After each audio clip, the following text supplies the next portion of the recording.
এর ফলনটাকে অধিক মাত্রায় পাওয়ার জন্য এবং পান গাছের যে কোয়ালিটি, যুগান্তরকারী কোয়ালিটি, যে কোয়ালিটির উপর ভিত্তি করে পানের মূল্য নির্ধারণ করা হয়, সেই কোয়ালিটিটা আপনারা ভিডিওটা দেখুন যে এই রকম কোয়ালিটিতে এই যে খাবারগুলো ব্যবহার করা হচ্ছে।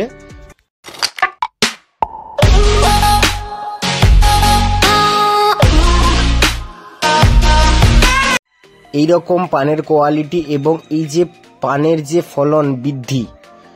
এই বৃদ্ধিটাকে নিয়ে আসার জন্য যে প্রোডাক্টগুলো ব্যবহার করা হচ্ছে, ভিডিওটির মাধ্যমে আপনারা দেখতে পাচ্ছেন অনিকেত এগ্রিকালচার পঞ্চাশ ইউটিউব চ্যানেলে। এই যে প্রোডাক্টগুলো দেখুন, যে পানের কোয়ালিটি, গাছের গ্রোথ এবং রোগমুক্ত বাগান, এই বাগানগুলো তৈরি করার জন্য এই রকম যে খাবারগুলো রয়েছে এইগুলো আপনারা আপনাদের বাগানে ব্যবহার করুন এবং এই রকম পাতা তৈরি করুন। এবং যদি ভিডিওটি